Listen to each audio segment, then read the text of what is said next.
დიდი მადლობა პირველ რიგში თქვენი მობრძანებისთვის, რომ გამოყავით და დაინტერესდით ზოგადად არქიტექტურით და კერძოდ ჩემი შემოქმედებით.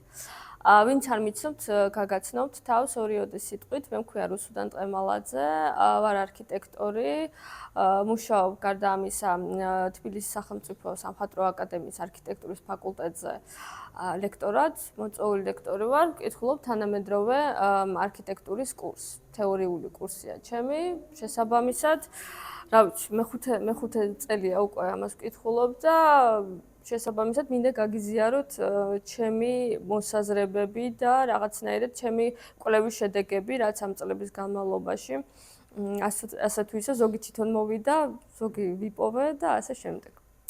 კარგად გესმით ჩემი ხმა ესე? ოკეი. დღეს ჩვენ გვექნება საუბარი, ესე იგი, სილამაზე და სიმართლეზე არქიტექტურაში. მინდა გითხრათ პირველ რიგში, ახლა ჯერ შევახოთ სათაურს.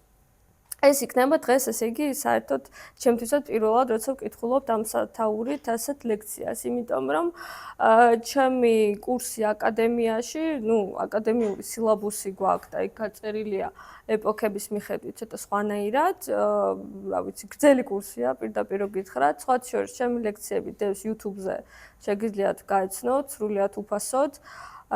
ჯამში არის 3 სემესტრის მასალა 45 ლექცია. ანუ არ არის ცოტა რა, ესე რომ ვთქვათ.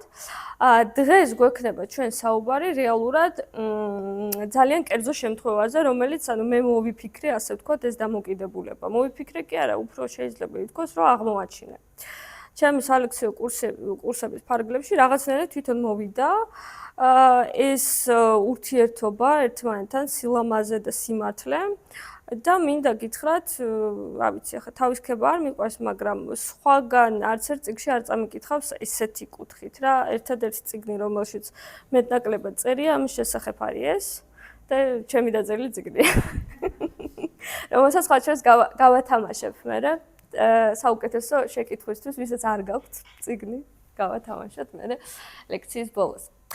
ვისაც გაქვთ წიგნი, იმათვის სხვა საჩუქარი მაქვს, ისიც გავათამაშოთ. ხო, ეხლა რაც შეეხება თვითონ ჩვენი დღევანდელი ლექციის სტრუქტურას, მოდი ვთქვათ, რა იქნება. იქნება დაახლოებით საათს ნახევარი მე ვილაპარაკებ, მეტნაკლებად, ხო, ვეცდები რომ ჩავეტიო ამ დროში. და მერე გვექნება კიდე თავისუფალი დრო თქვენი შეკითხვებისთვის და რა ვიცი, ნებისმიერი დისკუსიისთვის. მე მიყვარს დისკუსია ისე, რომ გითხრათ და კიდე ახლა ჩემი სტუდენტებიც არიან აქ და იციან მათ, დანარჩენებისთვის ვიტყვი, რომ მე ძალიან მიყვარს აუდიტორიასთან რაღაცა კომუნიკაცია. ამიტომ შიგადაშიგ შეიძლება დავსვა შეკითხვა და თუ გექნებათ სურვილი, შეგიძლიათ მიპასუხოთ. თუ არ გექნებათ, არც ეგ არ არის პრობლემა, იმიტომ რომ მე ვუპასუხებ მე. და ესე გავაგრძელებთ. ეხლა პირველ რიგში მოდი განსაზღვროთ ჩვენ ახლა ორი ტერმინი რო შემოვიტანეთ, ეს სილამაზე და სიმართლე, რას გულისხმობთ ამაში არქიტექტურის სივრცეში, ხო? რა იგულისხმება. პირველ რიგში ახლა სილამაზე რა იქნება? სილამაზე ალბათ მარტივად მიხვდებით თვითონ არქიტექტურის ამბავში, ახლა ყველას ხო გინახავთ მეტნაკლებად, ხო, შენობები, რა ვიცი. არქიტექტურა სულ იმას ვამბობ ხოლმე, რომ არის უნივერსალური სფერო ადამიანისთვის, იმიტომ რომ ადამიანი ბავშვობიდან, დაბადებიდან მიჩვეული არის არქიტექტურულ გარემოს. ჩვენ არ ვიცით სხვანაირი გარემო, კაცმა რო თქვას, იმ შემთხვევაშიც კი, როდესაც ადამიანი იბადება სოფლად და უშუალოდ მთაში და რა ვიცი მე, თლად მღვიმეში თუ არ დაიბადა, რაც იშვიათია, დანარჩენი ყველას გვაქვს ჩვენ არქიტექტურული გამოცდილება, ხო, ასე თუ ისე, კორპუსი არის თუ კერძო სახლია მიწასთან ახლოს თუ 22 სართულზე არ აქვს მნიშვნელობა, ხო? ყველას გვაქვს ჩვენ ეს გამოცდილება, უბრალოდ ისევე ვუყურებთ ხოლმე როგორც წესი, თუ კი ჩვენი პროფესია არ გახდა არქიტექტურა, ხო? არქიტექტურული გარემო არის ჩვენთვის როგორც, რა ვიცი, პური და წყალი და ჰაერი და არ ფიქრობ რა ჩვენ იმაზე, რომ ახლა რაღაცა, ხო, როგორი არის ნეტა ის სახლი, რომელშიც მე ვცხოვრობ, რომ რაც თავარია არის, ხო? რაღაცა დონეზე ესეა ხოლმე. შესაბამისად, რაც შეეხება სილამაზეს, სილამაზე არქიტექტურაში მოიაზრება ძირითადში როგორც დეკორი. დეკორი რა არის? ახლა მარტივი რამეა. დეკორი არის გაფორმება ჩვენი კონსტრუქციის. ანუ რა, შეიძლება იყოს მოხატულობა, ფრესკა, შეიძლება იყოს მოზაიკა, შეიძლება იყოს ათასნაირი ჭედურობა, ხო? ათასნაირი რამე შეიძლება იყოს, მასალა ბოლო-ბოლო, რა ვიცი, ქვით მოვაპირკეთებთ თუ ლითონით თუ მარმარილოთი, ეს არის უკვე ჩვენი გემოვნების და ეპოქის ამბავი, რა არის უფრო მოდაში, ასე ვთქვათ, ხო და მისაღები.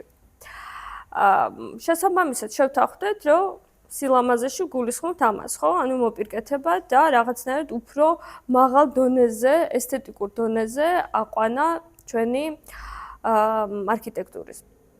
ხოლო სიმართლეში მარტივად მიხვდებით, გულისხმობთ ჩვენ რეალურად მზიდ კონსტრუქციას. ვინც არ ახართ არქიტექტორები, აგიხსნით რა არის განსხვავება მზიდი კონსტრუქცია, არა მზიდი კონსტრუქცია. მზიდი არის ჩონჩხი. აი ადამიანი ხო გინახავთ. ადამიანს აქვს ძვლები, ხო, გარკვეული რაოდენობის და ეს არის მისი მზიდი კონსტრუქცია. ყველაფერი დანარჩენი რაც გვაქვს, ეხლა ზოგს მეტი ხორცი აქვს, ზოგს ნაკლები და ასე შემდეგ, ეგ არის უკვე ყველაფერი მიშენება, დაშენება და ასე შემდეგ, ხო?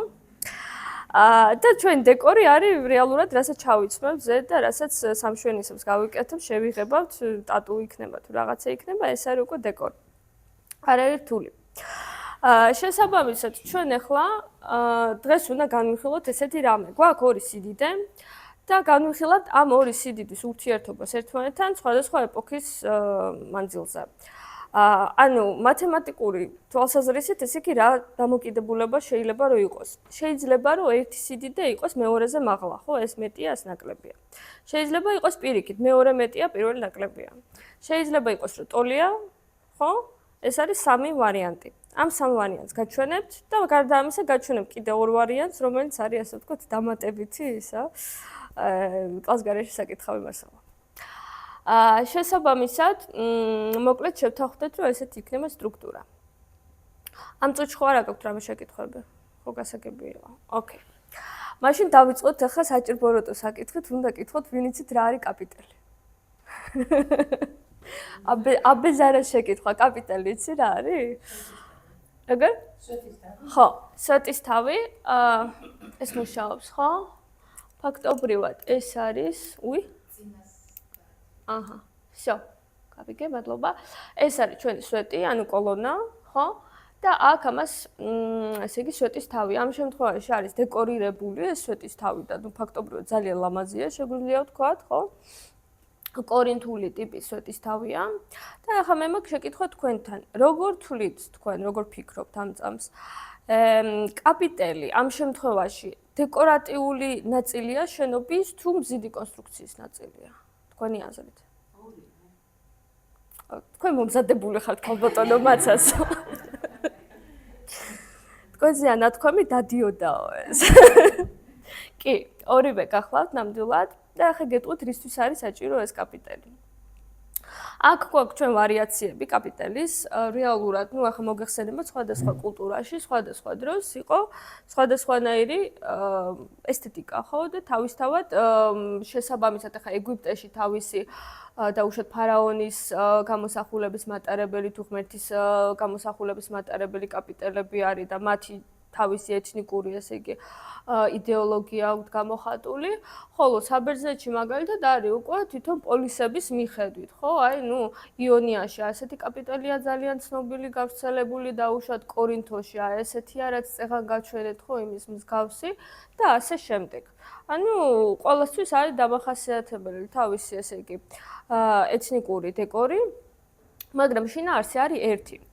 და აი მე ვაქციოთ ყურადღება ფაქტობრივად გასუფთავებულ კაპიტელს, მოდი ასე ვთქვათ, რომელსაც არ აქვს დეკორი. ნახეთ, დორიული ორდერის კაპიტელია. და გვაქვს კიდევ აგრეთვე პრედორიული, ანუ აი ეგვიპტეში, რასაც იყენებდნენ დეკორამდე, ანუ სულ ფლად დიდი ხნის წინ. რაში ახლა საქმე აგიხსნათ. კაპიტელი, ანუ მარტივი რამეა რეალურად, მაგრამ გენიალური, იმიტომ რომ ეს არის მზიდი კონსტრუქციის ნაწილი, რომელიც აძლევს საშუალებას კონსტრუქციას, რომ მარტივად გითხრათ, კოლონას და კოლონას შორის მეტი მანძილი გქონდეს. აი წარმოიდგინეთ კოლონა უნდა გადავხუროთ, ხო, ზემოდან. რკინაბეტონი მაშინ არ არის. შიგნით არმატურა გავუკეთო, რაღაც არ არის, მაშინ ყველაფერი არის ქვა, ყველაფერი არის ამ ბეტონიან ქვა. შესაბამისად, რაც უფრო ახლოს მაქვს, ესე იგი, კოლონები, მით უფრო მყარია კონსტრუქცია. მე თუ მინდა რომ დავაშორო ეს კოლონები ერთმანეთზე, მოიგონეს ეს კაპიტელი, რომელიც არის ბალიში რეალურად, ესეთი კოლონაზე უფრო განიერი, რომელსაც გადმოყავს ზემოდან დაწოლილი მასა კოლონაზე. ხო, პროპორციულად. შესაბამისად, გაზარდეს კოლონებს შორის მანძილი და თქვენს ღმერთო რა ლამაზია. მოეწონათ, მეტი ფართი აქვთ. იგი იყო დატვირთვა. მაგრამ შემდგომ ეტაპზე რატომღაც დაჭირდათ, რომ მოდი, ნუ იქნება ეს ესეთი цаრიელი, ხო? მოდი გავაკეთოთ დეკორი. და რატო? ეხლა ვილაპარაკოთ ამაზე. პირველი ვარიანტი ჩვენ გვაქვს, მოკლედ, რასაც განვიხილავთ, სილამაზე და სიმართლე, როცა ტოლია ერთმანეთის. და განვიხილოთ პირველ რიგში ძველი საბერძნეთის მაგალითზე, რა კი უკვე იქ ვართ, ხო? კაპიტელის ამბავში. ძველ საბერძნეთში საერთოდ მიღებული იყო ასეთი პრინციპი, რომ ჯანსაღ სხეულში არის ჯანსაღი სული. ალბათ ყველას გსმენიათ, ხო, ესეთი ცნობილი ბერძნული გამოთქმაა. ანუ რას ნიშნავს? სილამაზე და სიმართლე მათთვის მართლა ტოლია ერთმანეთისთვის რა, აი პრინციპულად არა მხოლოდ არქიტექტურაში, არამედ საერთოდ ცხოვრებაში. ამის ილუსტრაციისთვის ახლა მოგიყვებით კიდე დამატებით ისტორიას. ხო, ყველანი +18 ვართ, ხო? ხო, ესე იგი ლამაზი ანტიკური შიშველი სხეული რო გაჩვენოთ არ ხარ წინააღმდეგ, ხო? ესე იგი კლასიციზმის სტილში. ესე იგი, ესეთი ფერწერა გვაქვს. ეს არის ძალიან ცნობილი ანტიკური ამბავი. ესე იგი, პრაქსიტელზე. პრაქსიტელე იყო ძველი ბერძენი მოქანდაკე, ძალიან ცნობილი, საკმაოდ ესეთი აღიარებული თავის დროში და ლეგენდის თანახმად, მოკლედ პრაქსიტელი არის პირველი ავტორი, რომელმაც გაბედა გაეშიშვლებინა საერთოდ ქანდაკება, იმიტომ რომ მანამდე არ ითვლებოდა ეს კომილიფო და არ შეიძლებოდა მოგეხსენებათ. ნუ ჩაცმულები იყვნენ. ღმერთია თუ ათლეტია თუ რაღაცა, მოკლედ განსაკუთრებით ღმერთების ქანდაკებები ყველა იყო შემოსილი. ხოლო აი პრაქსიტელები მოკლედ ახლა ეს არის რა, ხატვარი არის და გაბედული და ესე ხედავდა და გადაწყვიტა რომ მოდი ვენერას ქანდაკება, ვენერა ხო მოგეხსენებათ სიყვარულის და ესე იგი ვნების და ტრფობის და ყველაფერი კაი ის არის ქალღმერთი და მოდი გავაშიშვლოთ. და თან ვინ და თავისი საყვარელი, ესე იგი ჰეტერა ფრინა გამოიყენა მოდელად, რომელიც იყო ნუ ლამასის გოგო თავისი ეპოქის და ყველა მიცოდა ამის შესახებ. მაგრამ ნუ ნამიტანი გაბედულობა იყო, ახლა შენი საყვარელის მოდელი გააკეთო და დაარქვა რომ ვენერა არის და ესო. მოკლედ ხალხი ძალიან შეშფოთდა, რომ კი, მაგრამ ვენერას არ ეწყინოსო, რომ ვიღაცა ჰეტერას სახით გამომხატეს, ასე, მოკლედ ძალიან შეშფოთდნენ და შეიკრიბა არეოპაგი, ანუ ეს ბერძენი უხუცესი მამაკაცები, ვინც იყვნენ ფაქტობრივად მათი პარლამენტი. ესე იგი შეიკრიბა და მოკლედ ჟელობენ რა, სასამართლოა რომ რა ვქნათ, დავსაჯოთ ეს კაცი, არ დავსაჯოთ ეს კაცი, ასე შემდეგ და მოკლედ ვერაფერი მეტი რომ მოიფიქრა, ილაპარაკა რა თქმა უნდა, ხო? მოქანდაკე, მაგრამ ყველაზე უტყუარი ესე იგი მოიყვანა ესეთი არგუმენტი, რომ თვითონ ეს გოგო, ვინც იყო მოდელი, მოიყვანა და ნუ აი როგორც ხედავთ, გააშიშვლა არეოპაგის წინაშე და აჩვენა და ნახეთ რა მშვენიერიო, უთხრა და ვენერასო კი არ უნდა გაგვიწყრესო პირიქით, ანუ ნახეთ რა სილამაზეა და მე გამოვხატაო მის სულსო აი ამ მშვენიერებით, შესაბამისად პირიქით უფრო უნდა გაუხარდეს და უფრო უნდა ესიამოვნოს და ნუ ახლა კაცებმა შეხედეს და გადაწყვიტეს, რომ აშკარად ღირს იმათ, ხო? შესაბამისად, აი ეს არის მოკლედ პრინციპი ბერძნული ფილოსოფიის, ხო? რაც ლამაზია, ის არ შეიძლება რომ იყოს ცრუ, მატყუარა, ცუდი, რაღაცა რა, ყველაფერი გლახა, ამას არ ეხება, ხო? ანუ მათ ესე სწამდათ რა, რომ იმიტომ რომ ესე ყველანი ძალიან მორწმუნეები არიან. წამთ ღმერთების და რა კი ღმერთი აძლევს ადამიანს სილამაზე, შესაბამისად ეს ლამაზი ადამიანი მათთვის არის შემკობილი ყველანაირი დადებითი თვისებით რა და არ შეიძლება რომ იყოს სხვანაირად. და სხვა შორის სამწუხარო რეალობაა, მაგრამ ძალიან არ უყვარდათ უშნო ადამიანები. ნუ დისკრიმინაციული ის იყო საზოგადოება, მაგრამ რა უყოთ. შესაბამისად, ეხლა რომ დავბრუნდეთ ამათ არქიტექტურას, რას ვხედავთ? აქ ფაქტობრივად სილამაზე აგრეთვე გაიგივებული გვაქვს ჩვენ სინაღდესთან, ხო, ანუ სიმართლესთან. შესაბამისად, თვითონ მზიდი კონსტრუქცია თავისთავად ლამაზი არის. ხო, რომ დაუკვირდეთ ახლა ჩვენ აკროპოლისის, ესე იგი, მთავარ ტაძარს, ხო, ათენის პართენონს. თვითონ ეხლა დღეს როგორც ხედავთ, ну, ძალიან სავალალო დღეშია ფაქტობრივად, ხო, იმიტომ რომ მოგახსენებათ, იმდენი ომი და უბედურება გადაიტანა. რეალურად დეკორი არ შერჩა. ვინმე ხო არ იცით, სად არის აკროპოლისის დეკორი? შემთხვევით. ხო. British Museum's გადაუხადოთ დიდი მოკითხვა. ლონდონში რო იქნებით, შეგიძლიათ მიმზადეთ, აბსოლუტურად უფასოდ გაჩვენებენ, მაგრამ სახში არ აბრუნებენ. ბერძნებს არ უბრუნებენ. ხო, ანუ პრიზის მოხატულობა კი არა და ქანდაკება რაც არის. პრიზის ქანდაკება ყველაფერი არის British Museum-ში, მოაძრეს წაიღეს. შესაბამისად, აი ახლა რეალურად რასაც ხედავთ აქ, ეს არის დარჩენილი კაცმა რო თქვას მხოლოდ მზიდი კონსტრუქცია. აი სიმართლე რაც არის დარჩენილი ეს არის რა რეალურად. დეკორი არის წაღებული.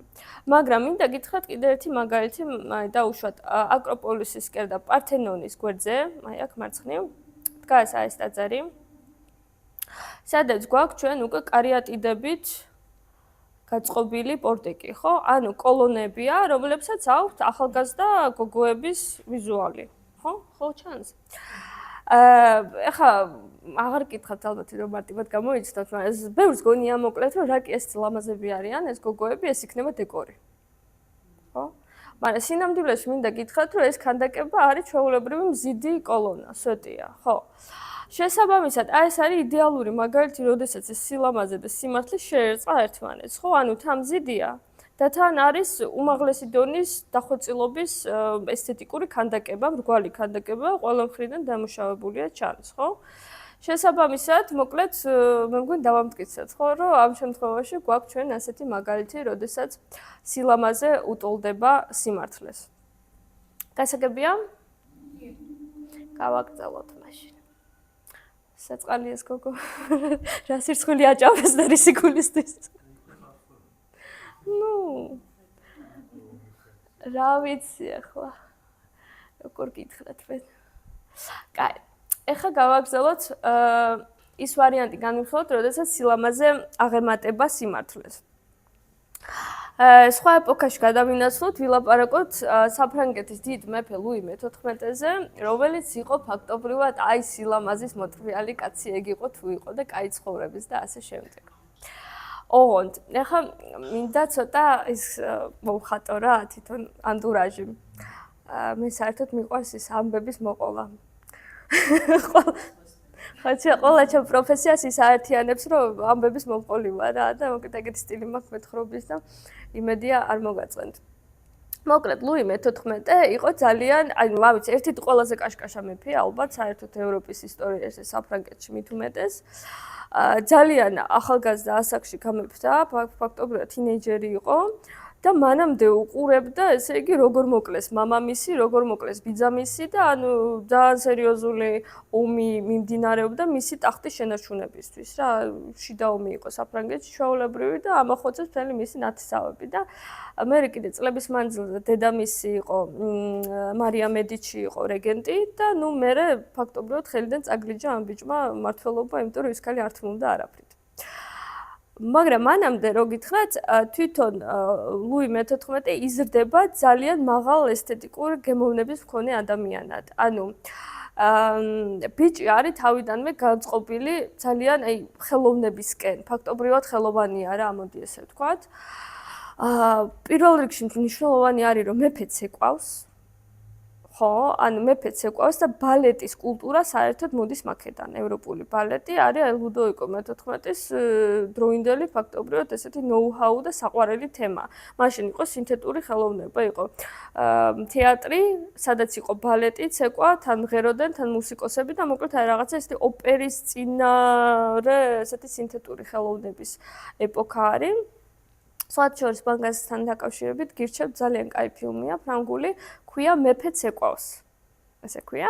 არის ზუსტად ლუდოვიკოზე, მისი ახალგაზრდობის წლებიდან ფაქტობრივად იბერემდე და არის მისი ურთიერთობა, კომპოზიტორი ყავდა ლიული, მისი ეპოქის კომპოზიტორია, მისი კარის კომპოზიტორია და მოკლედ როგორ დგავენ ესე იგი ამ წარმოდგენებს, როგორ აკეთებენ დეკორაციებს, როგორ წესესკაცი მუსიკას და ასე შემდეგ და ასე შემდეგ და როგორ არის დამოკიდებული მთელი ეს ესთეტიკა და მეფის ასე ვთქვათ მოხიბლა მათ მომავალ კარიერაზე.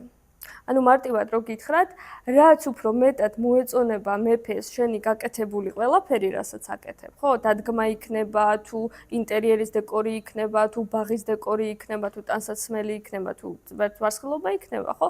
რაც უფრო მეტად მოეწონება მეფეს, მით უფრო მეტს მიიღებ. ანუ მიიღებ მიწებს, მიიღებ ფულს, მიიღებ თანამდებობას, რა ვიცი, გააჩნია, ხო? ვინ ახარ, მოკლედ ბევრი ბენეფიტი გექნება.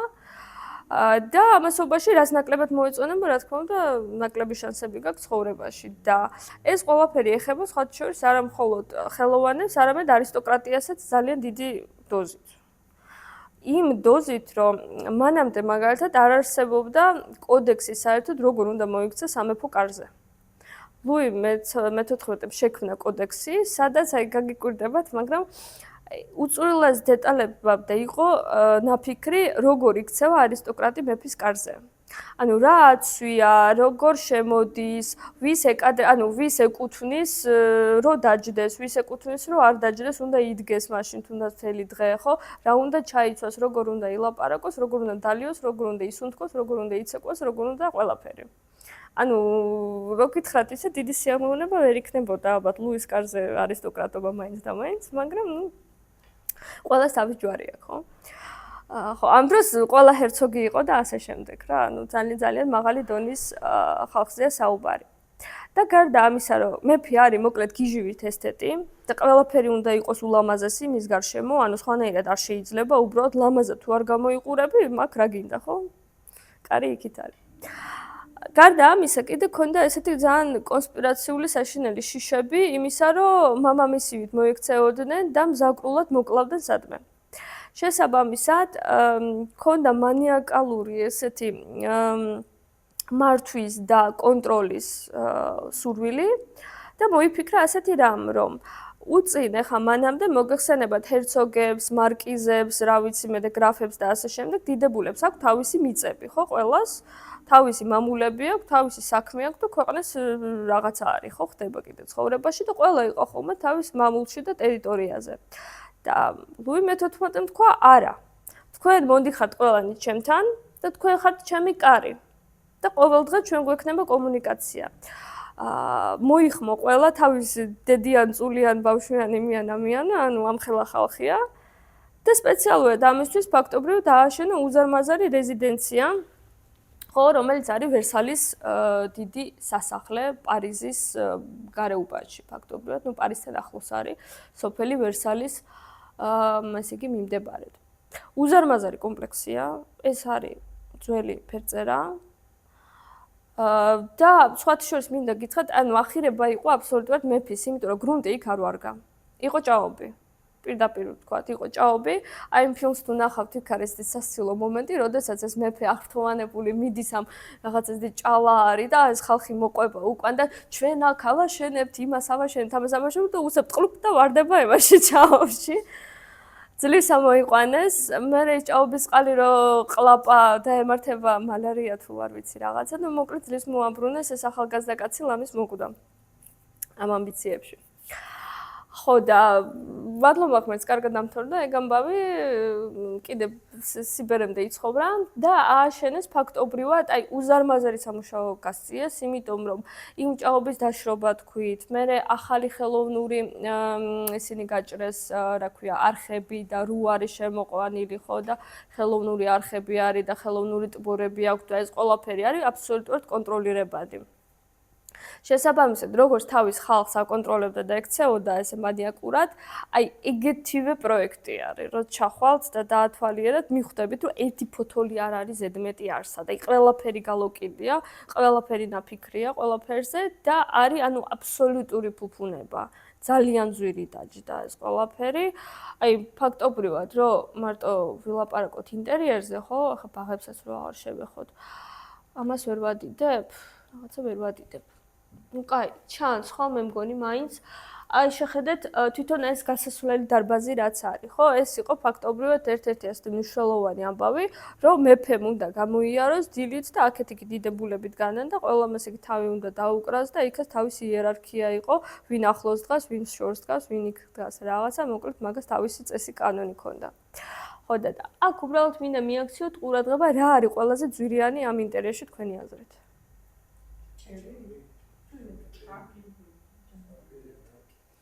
ქვი იონე ხო ახლა სარკე. სარკეებია ყველაზე ძვირიანი და რატო? ეს ის ეპოქაა, როდესაც სარკეები ჯერ კიდევ კეთდება ქიმიური მისგან, ნივთიერებებისგან, ხო, ვერცხლისწყალი და ასე შემდეგ. ანუ საშინელი მომწამლავი ნივთიერებებია. ხა ვერცხლისწყალი თქვენ იცით, ხო, საშინელებაა და შესაბამისად, ანუ ხალხი, ვინც ამზადებს სარკეს, ადრე იღუპება და ნუ ძვირი ღირს რა, მაგიტო ხო ხვდები და ვრედნიზე მუშაობენ რა, როგორც ჩვენთან იზღვია ხოლმე. და შესაბამისად ისეთი თემა არის რა, სარკე. ხო, და აქ არის ფაქტობრივად მთელი სარკეებიანი დარბაზი აქვს გაკეთებული. უაღრესი ფუფუნება, ხალხო, ანუ ჩვენ ხა დღეს რო მილიარდირების ვილებს რო ვუყურებთ და რაღაცას რო გვიკვირს, ამას შეხედეთ. ანუ გარდა იმისა, რომ ოქრო არის, გარდა იმისა, რომ მოხატულობა არის და ეგ წლების მანძილზე ხო ფრესკებზე მუშაობენ და 1000 იტალიელი მხატვარი და ნუ მთელი ესთეტიკა აქვს რა კაც შექმნილი, პლუს ხა სარკეები, პლუს პარკეტი და ჭაღები და ყველაფერი რა. ანუ რეალურად რო გითხრათ, მთელი სამფრანგეთის საწყალე მოსახლეობა მუშაობდა იმაზე, რომ ლუი მე-14-ს და მის გარემოცვას ეცხოვრა ასე. წარმოუდგენელი ფუფუნება არის იმ დროისათვის რა, განსაკუთრებით ეხლაც, მაგრამ იმ დროისთვის განსაკუთრებით, როცა ეხა მოსახლეობაც არ არის ბევრი, სასუქიც არ აქვს ქიმიური რაღაცა რო ჩააყარონ და მოსავალი გაასამაგონ და რაღაცა, ხო? ანუ ეკონომიკურად საკმაოდ ისეთი სიტუაცია. და ამის მიუხედავად ამ ეპოქაში სილამაზე აღემატება სიმართლეს. აი იმ ყველაფერი ბექგრაუნდიდან გამომდინარე, ხა რაც მოგიღავით, ხო ვთქვით ფაქტობრივად, რომ ის ინტერიერი არის სუპერ ლამაზი, მაგრამ ძალიან არაპრაქტიკული. ეხლა ესეთ შეკითხვას დაგისვამთ, თქვენი აზრით აქ ტუალეტი სად იქნება? ჩეჩმა დგას ეზოს შეხედეთ, ეხლა ეზოს შეხედეთ. არ არის საერთოდ, არ არის საერთოდ, არ არის. კი, მთელი რიტუალები იყო ამასთან დაკავშირებით და იმიტომ იყო, რომ ყველა დიდებულ ქალბატონს თავისი მოახლე ახლდა იქვე, რომ რაღაცა ხო ხვდებით რა, ახლა იმხელა კაბა რო აცვია და ასე შემდეგ. ეს კაბები კიდე ცალკე თემა არის, იმიტომ რომ სუპერ არაპრაქტიკული იყო, ახლა ხო თქვენ ხო წარმოგიდგენიათ, ამხელა კაბა გაცვია, კრინოლინიანი რაღაცა არის, ამხელა პრიჩოსკა პარიკი და მთელი ამბები და პლუს კიდე ის რა უბედურება იყო, არისტოკრატული სიფერმკრთალე. ხო იცით, ზაგარი არ შეიძლებოდა. რატო? იმიტომ რომ ვისა აქვს რუჯი, ვინც მუშაობს მზეზე და ვინ მუშაობს მზეზე, გლეხები, მეზღვაურები, ხელოსნები და მოკლედ ფუფპლებეი ხალხი. ხო. და დანარჩენი არისტოკრატები, ესე იგი მზეზე არ გადიან, შესაბამისად უნდა იყვნენ თეთრიკები. და თეთრიკები რო ვიყოთ რა, ფერუმარილი. და კინოებში რა უყურეთ, ფაქტობრივად ისეთი თეთრები არიან, რომ აი მიცვალებული არ არის ისეთი თეთრი, როგორიც ესენი. მაგრამ ნუ ესეთი ესთეტიკა გახდათ. შესაბამისად, ამ შემთხვევაში მოკლედ სილამაზე 100%-იანად აღემატება სინაღდეს, სიმართლეს და პრაქტიკულობა არაფერში არ აინტერესებს ახლა აქ არავის, ხო? და ნუ მოგეხსენებათ, ახლა ძალიან დიდხანს ვერ გასტანა ამ ეპოქამ რეალურად, ახლა ლუი მე-14 რო გარდაიცვალა, მერე უფრო და უფრო ნელ-ნელა მუკრძალებული გემოვნება დაიჭირეს მისმა შთამომავლებმა, თორე ახლა მოგეხსენებათ, ეკონომიკა არ არის ესე მარტივად მოწყობილი. კაი, ეხლა სილამაზის ამბებში კიდე გაჩვენებთ რამდენიმე სტილს. ხო გინდათ? ხო არ დაიღალეთ? კაი, ვილაპარაკოთ მაშინ არნუვოზე. არნუვოსთან დაკავშირებით, ესე იგი, ცოტა სხვა ეპოქაზე უნდა გადმოვხდეთ. ეხლა ეს ვართ ჩვენ მე-19 საუკუნის ბოლო 10 წელი და მე-20 საუკუნის პირველი 10 წელი ეს 20 წლიანი ესეთი იყო სტილი. სტილს ქვია ფაქტობრივად ძალიან ბევრი სახელი, მაგრამ ყველა ნიშნავს ერთი და იგივე რამეს, ქვია ახალი სტილი. ნუ ისე რა სახელია, იმიტომ რომ რა ვიცი, 100 წელი გავიდა იმის მერე და სულ ახალი სტილია, ხო, უკვე დაძველდა, მაგრამ ნუ რას იზავ, ესე ქვია. და სტილი იყო ახლა რაზე გათვლილი, ნახეთ. საერთოდ სტილი არ იქმნება არაფრისგან. ანუ არქიტექტურაში ისეთი რამე არ არსებობს, რომ ახლა მე არქიტექტორი ვარ, დღეს გავიღვიძე კაი ხასიათზე და ვფიქრობ ახალი სტილი ხო არ შევქმნა. ხო? ხოშისგან. ეგრე არ გამოდის. სტილს უნდა წინაპირობა. აი როგორც მაგათად ახლა ლუი მე-14-ს ჰქონდა წინაპირობა, რომ ნუ თვითონ იყო მონარქი, თვითონ ჰქონდა შეძლება, თვითონ ჰქონდა იდეები და თვითონ ჰქონდა კონცეფცია, რომ მე მინდა იყოს ლამაზი.